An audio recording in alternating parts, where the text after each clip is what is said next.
Hello, good morning. I'm Paolo del Rosario and welcome to WeatherHQ. Today's headlines. The Health Department issues and advises residents affected by Kanlaon Volcano's explosive eruption yesterday to wear face masks and other protective gear. Alert level 3 is raised for more possible explosive eruptions and mandatory evacuations are implemented within the 6-kilometer permanent danger zone. An agricultural tracking application gets recognized globally for helping Filipino farmers. I'll speak with the leader behind AgriConnect Philippines later in the show. European Union's Copernicus Climate Change Service says 2024 will be the hottest year on since the records began. The details on global weather. The Philippine Institute of Volcanology and Seismology, or PhilVoc, says 20 volcanic quakes were recorded from Kanlaon Volcano in the past 24 hours. Now, following the volcano's eruption yesterday, PhilVoc's Director Teresito Bacolcol tells BNC around 80,000 residents within the 6-kilometer danger zone have been evacuated. Let's get an update on the situation in Negros. We have with us on the phone Negros Occidental Provincial Disaster Risk Reduction and Management Council Information Office, Bril Sanyor. Bril, magandang umaga. Thank you very much for joining us. Yes, sir. Magandang umaga po from Bril Sanyor from PDRRM Negros Occidental. Sir, ano po ang status ng bulkan ngayon po? Sa ngayon po, no, actually pag erupt niya kahapon past 3 p.m. po, nag-last po yung eruption niya ng 7 minutes. But as of now po, yung current situation niya po is mababa na po yung pagbuga niya ng plume po. As of now. Is there any expectations na ma-raise yung alert level from alert level 3 to alert level 4 or kung bababa po siya? Well, yun din po yung yung inaantay namin na advisory galing po sa PhilVoc, but as of now po nag-raise po siya kahapon from alert level 2 to alert level 3 po. Which means po na mataas po yung, or may tsansa at may posibilidad po na mag-i-increase po yung volcanic activities niya sa mga time na ito po. Bro, can you tell us what areas are affected by the explosion of, the eruption rather, of Mount Kanlaon? And of course, kung may estimate number of evacuees na po kayo? Yes, sir. So kahapon po, sir, no, yung pag-erupt ng volcano, naka-record po tayo ng mga LGUs na nakaranas po ng ashfall, especially po sa malalapit na mga LGUs sa Kanlaon Volcano. So kabilang na po dito yung pinakamalapit po, which is the municipality of La Castellana, na naka-experience din po ng ashfall. At saka po yung tinatawag nilang pyroclastic density current po. So kasama po, kabilang din po yung La Carlota na naka-experience din ng ashfall, Valladolid at ibang barangays po ng Bago City. Kabilang na din po yung Pulupandan, Pontevedra, San Enrique at Murcia po. Ashfall po lahat yung na-experience po nila. Bril, how are the relief efforts ongoing? Are there any urgent needs or are there any lack of support in certain areas? Well, we already have received yung mga needs ng especially nung nearby LGUs near Kanlaon po requesting for food and non-food items. But our PSWDO in coordination also with the region gumagawa na po sila ng actions para po ma-address yung mga needs ng ating LGUs po as of the moment.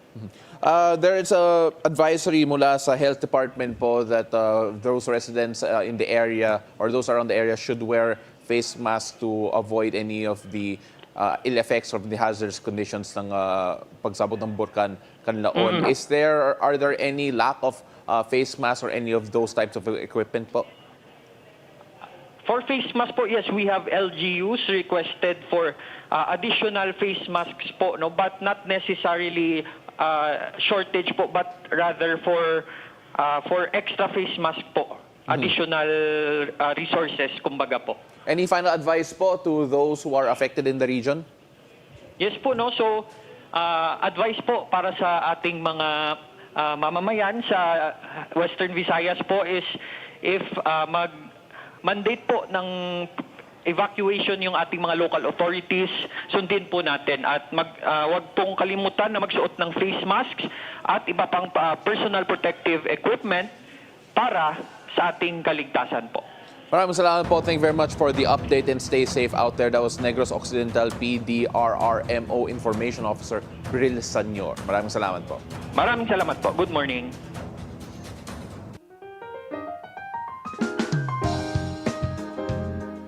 Now, on that note, let's take a look at the weather today. Now, we have 3 weather systems affecting our country. Let's go first to the northeast monsoon in northern Luzon. And now it extends its reach and is also affecting the southern Luzon areas. We take a look at this here. So northeast monsoon affecting more than just the northern part of Luzon, which has been the case in the last few days. Now the shear line is also still in effect. Now this continues to affect the eastern sections of central Luzon and southern Luzon, while the intertropical convergence zone right over here is affecting the western section of Palawan and Mindanao. Now due to the northeast monsoon, the Cagayan Valley, the Apayao, Kalinga, Mountain Province, Ifugao will have cloudy skies with isolated light rains, while partly cloudy skies with isolated rain showers are expected to prevail over in the Ilocos region and the rest of the Cordillera Administrative Region, as well as central Luzon. While the shear line, on the other hand, will bring cloudy skies with rain showers and thunderstorms over here in Metro Manila. Other affected areas will be Calabarzon, Bicol, Marinduque, Oriental Mindoro, Bulacan, and Aurora. However, in Metro Manila, as we mentioned a while ago, the rest of Luzon will have partly cloudy skies with isolated rain showers or thunderstorms, all those expected due to localized thunderstorms. Now, the ITCZ in the south will cause cloudy skies with scattered rains and isolated thunderstorms over in Palawan, right over there, in Zamboanga del Norte. For the rest of the country, you can expect partly cloudy to cloudy skies with isolated light rains due to localized thunderstorms. Now let's see if the sea conditions are going to be affected by any of the weather systems that we did see. Now let's take a look at the sea conditions. Gale warning is up in the northern, western, and eastern seaboards of northern Luzon, particularly in Cagayan, including Babuyan Islands, Isabela, and Ilocos Norte. So these areas in particular. Now, gale warnings also raised in the eastern seaboard of central Luzon and southern Luzon, especially in the northern coast of Aurora and the northern and eastern coast of Polillo Islands, Camarines Norte, the northern coast of Camarines Sur, and the northern and eastern coast of Catanduanes. The coastal waters of these areas will experience rough to very rough sea conditions, so all mariners are advised to stay in port for your own safety. Let's take a look at the rainfall and see how it affects these certain areas. Now, you will have heavy to intense rains expected tomorrow in Aurora and Quezon due to the shear line, which you saw right over here. Actually, you can see it affecting this entire area here. Now, while moderate to heavy rains will prevail in Camarines Norte, Camarines Sur, and Catanduanes. Now, because of the ITCZ, which is affecting this area, now, because of the ITCZ, residents in Dinagat Islands, the Surigao del Sur, Surigao del Norte, Davao Oriental, Zamboanga del Norte, Zamboanga, Sibugay will also experience moderate to heavy rains. On Thursday, you can also expect moderate to heavy rains still in Cagayan, Isabela, Aurora, and Quezon. Now, this is because of the shear line, while the ITCZ will continue to cause moderate to heavy rains in Dinagat Islands, as Surigao del Sur, Surigao del Norte, and Davao Oriental. Now, let's take a look at the weather conditions and expected temperatures over in Luzon, Visayas, and Mindanao based on the Metro Weather System. Starting off in the most northern parts of Luzon. Cloudy skies expected over here in Basco. Now, in Apari, Tuguegarao, San Fernando, Vigan, and Dagupan, similar weather conditions there. While the temperature in Basco, as we mentioned a while ago, 22 to 25 degrees Celsius. So a bit cool over in Batanes. While in Vigan and Dagupan, temperatures still may reach up to 31 degrees Celsius, one of the hotter areas in northern Luzon, as we can see here, Vigan and Dagupan. So those going up to Ilocos, particularly those who want to enjoy their longanisa or empanada, watch out for that. Residents in Baguio, Baler, and Aurora should expect rain showers and thunderstorms due to the combined effects of the northeast monsoon and the shear line. Now, temperature in Baguio, as is typical here in the Philippines, 17 to 22 degrees Celsius, while in Baler, also kind of cool, 27 degrees is the highest possible temperature over in Baler. So it's going to be a wet day if you're going to go out and check out the beach there. Now, let's move to central Luzon. Now, due to the shear line, the whole region will experience cloudy skies with rain showers, particularly in Iba, in Tarlac, San Jose, Mariveles, Metro Manila, Lucban, and Tagaytay. Highest temperature will be, unfortunately, for those in the metro, in Metro Manila, 28 degrees Celsius. Tagaytay, lowest possible temperature will be at 21 degrees Celsius right over there. So just a short trip away. Now, in southern Luzon, you can still be affected.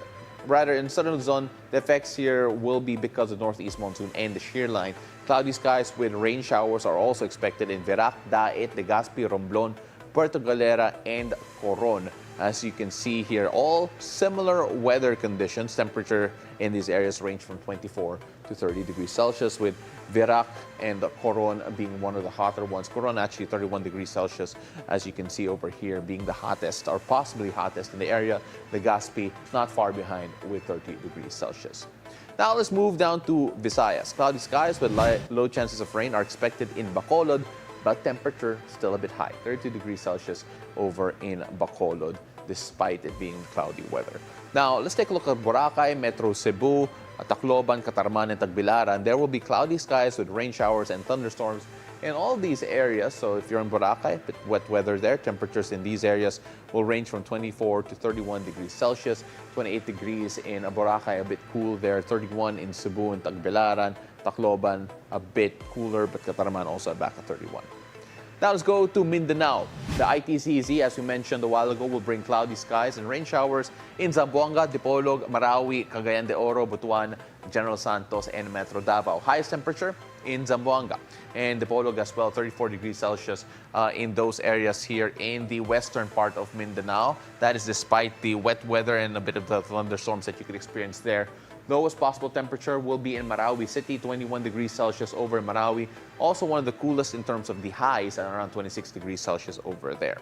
Now, let's check the Metro Weather's 3-day weather forecast just to find out how your days will be in the next few days, really. Cloudy skies and rain showers and thunderstorms will continue until Thursday over in Legazpi.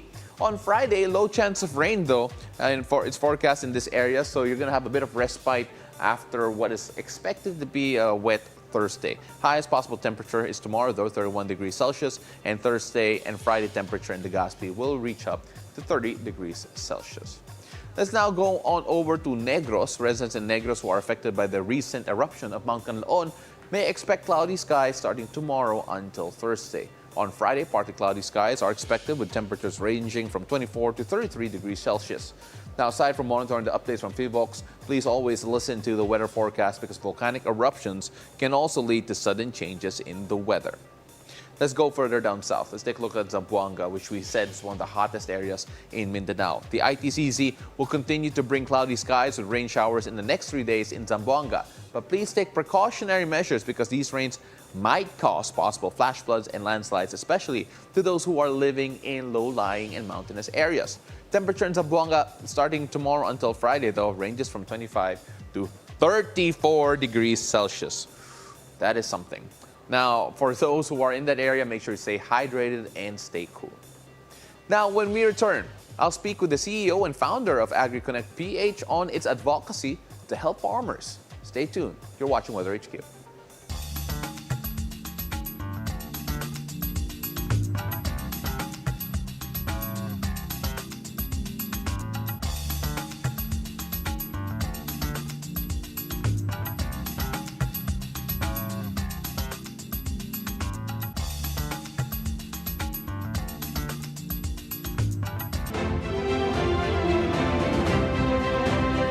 Good morning, everyone!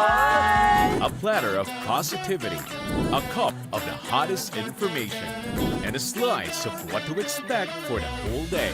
With excitement, positivity, and fun, join Paolo del Rosario, Ann Asis Carrillo, and Monique Tuzon. It's a beautiful day! 7 a.m. on BNC, the Bilyonaryo News Channel. Magandang araw, Pilipinas! Sa bawat issue may iba't ibang anggulo. Sa bawat storya may iba't ibang kwento. Himayin natin ang bawat sulok at bawat kanto mula sa iba't ibang perspektibo na madaling maintindihan ng karaniwang mamamayan. Every Saturday lang kami dada to 11:30 a.m. Kaya huwag kayong papahuli, mga kababayan. Manatiling may pakialam sa mga issue sa ating bansa kaya samahan niyo kami. Dito lang sa Cuatro Cantos! This is The Scorecard. where you score the latest sports news. And in-depth views. I'm Anton Rojas. I'm Erica Christensen. Get ready. Be prepared. Get to the latest stories, updates, and reports about what's happening in the world of sports. Hosted by Anton Rojas, Erica Christensen. Where sports is our business and business is our sport. The Scorecard, 9:30 p.m. on BNC, the Bilyonaryo News Channel. Ciao, mabuhay. You are watching The Word Exposed. Prepare our hearts as we dive deeper into our faith and receive the strength from God's Word. Join Cardinal Luis Antonio Tagle as he shares the reflection we need for the rest of the week. We pray that the Word of God would find fulfillment in your life and His blessings be always upon you. Every Sunday, 7 a.m. with replays at 3 p.m. The latest news, national issues, the political scene, and conversations with prominent personalities. All these firsthand at the forefront. Is still continuing with hearings on the EJ. But But we is can that- recommend the filing of cases with the proper offices or agencies. It is always victimizing the poor. So we will continue to go against corruption in the budget. At the forefront with attorney Karen Jimeno, 8 a.m. It has no authorization. We hope and pray that it will not. Thanks for having me here. Our frustrated By myself, basically. We always say that.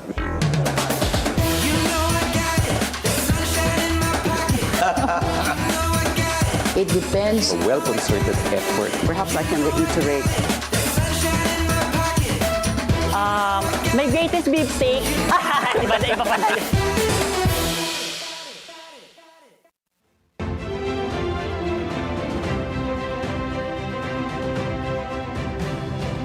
WeatherHQ.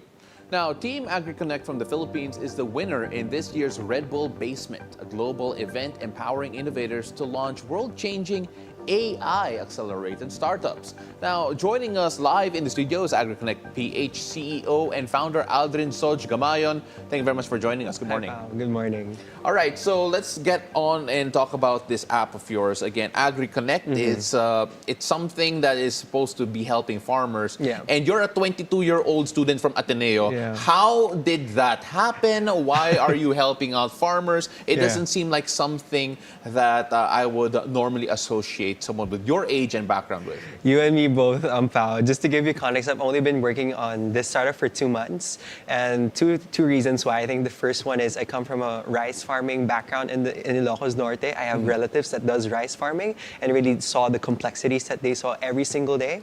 And second is really my immersion in Singapore. So earlier this year, I went to Singapore and I interned for a startup that helped shrimp farmers manage the risk of disease testing in Vietnam. So having to understand that risks is the biggest, most vulnerable factors that affect farming, I tried to apply that in the Philippines and AgriConnect came to be.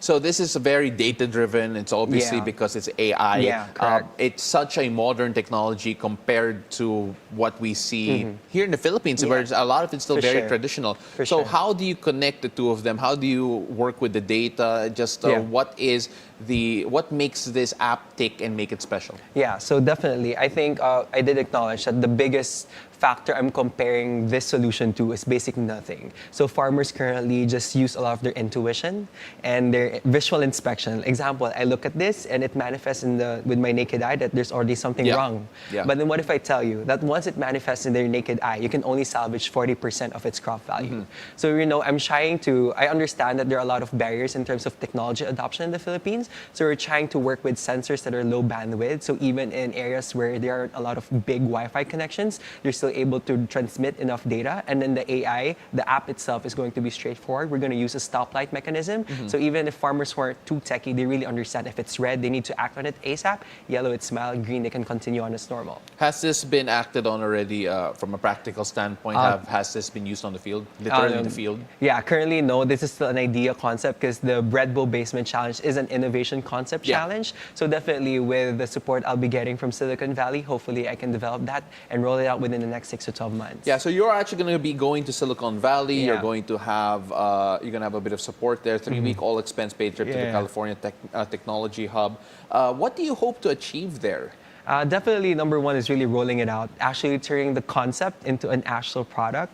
And I guess second is more of the mentorship.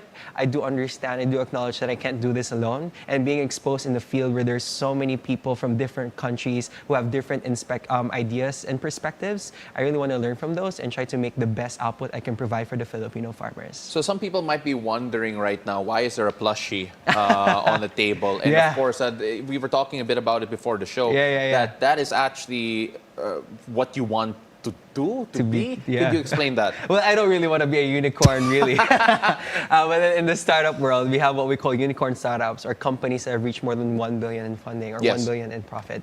And I really want to do exactly that. And I guess it's half whale, half unicorn. It's actually the belly of the whale, the bottom half. And the hero's journey, the third part of a hero's journey is you come back after a battle and then you're a different person.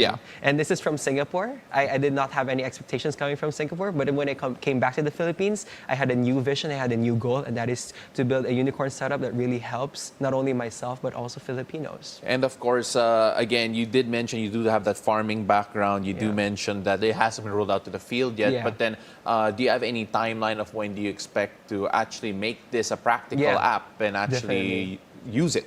Yeah, so I guess in the next 3 months, it's going to be a 12-month scheme. I think for the first 3 months, I plan to roll out the MVP, just a prototype, to look for beta testing. And then the 6 to 12 months is actually developing it, trying to tweak a bit, understanding from what people wanted, did not want, and then build that into a national thing. So hopefully 6 to 12 months would be like, it's commercialized and all that. And you know, without trying to play any spoiler here, do we mean that because of your background in farming, your family might be your guinea pigs with regard to the app?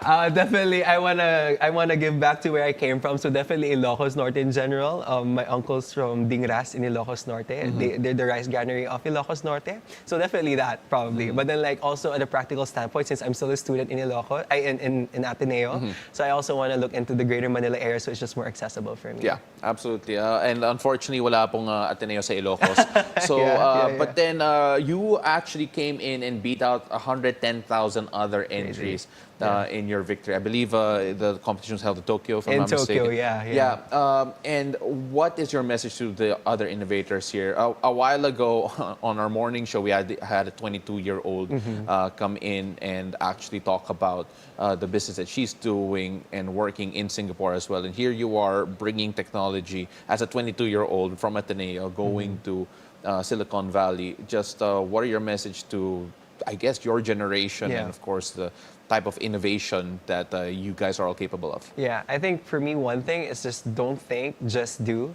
Because a lot of things in startups, it's really fast-paced. You have to iterate every single time. So I guess more than just overthinking what's the next big step you have to do, you just do it and understand from there. Because when you try to build a product, you shouldn't do it for yourself, but do it for your customers. And how would you know that if you don't even put it out there? So really that. And then more than that, it's really trying to always go back to your why, your purpose. Like going in Tokyo, I always felt like, oh, it's a competition. But then when I thought about it, oh, it's for the Filipino rice farmers. And I have a bigger purpose beyond myself. And that's what I stand for. Well, Filipino rice farmers, and of course, hopefully we get to see your app roll out soon. And it's going to be an interesting thing to see you try and put AI into farming, which has been a bit traditional here. Is that the biggest barrier for you? Oh, definitely. I think the adoption will be a barrier. And second is really the connectivity. But then definitely I have mentorship there to guide me, partnerships probably, and hope we can make that possible. Make the impossible possible. All right. Well, we're going to hope that you get enough financial backing to get this working. And of course, hopefully you don't run into a lot of hiccups along the way. Soj, really appreciate you. He is the AgriConnect PH CEO and founder, Aldrin Soj Gamayon, a solo innovator, by the way, who I'm sure his team will grow in the future. Maraming salamat. Thank you very much for joining us. Thanks, Pao. Thank you. All right, so global weather is up next. Keep it here. You're still watching WeatherHQ on BNC, the Bilyonaryo News Channel.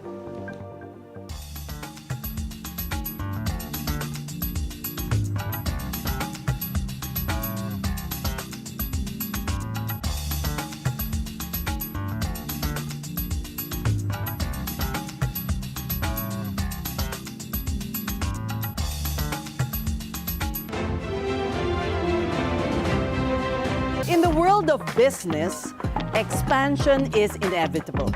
So I was a serial dater. Not just a serial entrepreneur. Yes. You need fresh perspectives. Different perspectives, different capabilities.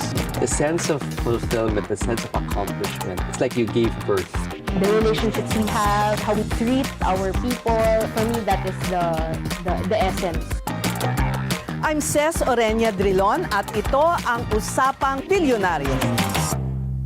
Good morning, I'm Mikey Oreta and you're watching Basis Points, where we dive deep into the numbers and the stories that drive our economy and shape our world. Stay ahead of the curve with the latest on financial dynamics. Government officials are praising the recent move by the S&P Global. The Philippine stock market continues to plummet. The Philippine Economic Zone Authority is on track. Join us as we delve into the evolving economic landscape. Mikey Oreta, Basis Points. 9:30 a.m. only on BNC, the Bilyonaryo News Channel.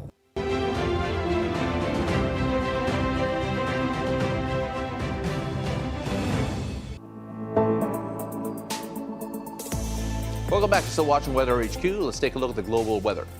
European Union scientist says 2024 will be the world's warmest since records began.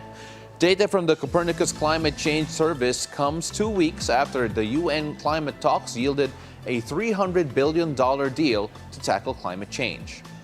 The previous hottest year on record was last year, when the world registered a record 1.48 degrees Celsius above the pre-industrial level. This year is expected to top that, potentially reaching above 1.55 degrees on average. Extraordinarily high temperatures are expected to persist at least in the first few months of 2025. Now let's take a look at the weather in the other parts of the globe, starting off in Asia. Now, cloudy skies with rain showers and thunderstorms are expected to prevail in Phuket, Thailand, and despite the rain showers, temperatures may still reach up to 33 degrees Celsius. Now, however, in Beijing, sunny weather is expected with 7 degrees temperature. Even despite the sun, the cool temperature will surely beat the heat from that. Now, in Sapporo, Japan, and Jeju Island in South Korea, cloudy skies with low chance of rain will prevail. 4 degrees is the lowest temperature in Sapporo, while 12 degrees is expected in Jeju. Now, partly cloudy skies are expected in Hanoi with 24 degrees temperature. For tourists, this is the perfect weather to enjoy and explore outdoor activities.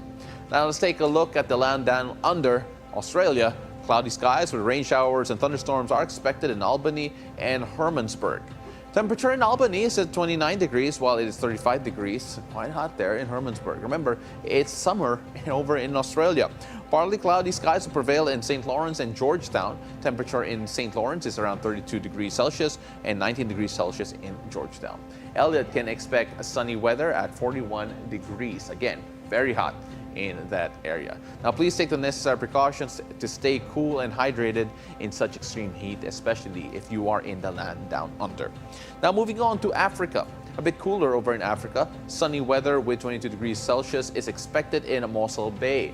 In Toliara, in Madagascar, partly cloudy skies with temperatures of up to 32 degrees Celsius will be there. Cloudy skies will prevail in Cairo, Egypt, Gaborone City in Africa, and Sétif in Algeria. Temperatures in these areas will range from 29 degrees in Cairo, 37 degrees in Gaborone, and 29 degrees in Sétif. And that is it for WeatherHQ for today. Join me again tomorrow, whatever the weather, here on BNC, the Bilyonaryo News Channel. I'm Paolo del Rosario. Have a great morning.